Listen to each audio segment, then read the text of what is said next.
Inilunsad ng Vibal Foundation ang isang makabuluhang aklat na pinamagatang More Indigenous Than We Admit, Rethinking Encounters, Histories, and the Politics of Indigeneity na tumatalakay sa tunay na kwento ng ating mga katutubo.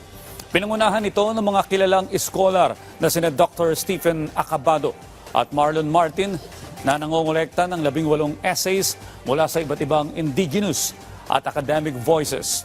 Tinalakay sa libro kung paanong binago ng kolonista ang kasaysayan ng batas at siyensya ng pagkakakilanlan ng mga katutubo at kung paanong patuloy nila itong binabawi ngayon. Kabilang din sa mga tinutulog ng libro ang dominanteng out of Taiwan migration theory. Sa halip ng mga dayuhang teorya, binibigyang halaga ng libro ang oral history, kultura, genealosis at sariling pagkakakilanlan ng mga katutubo bilang patayan ng kasaysayan.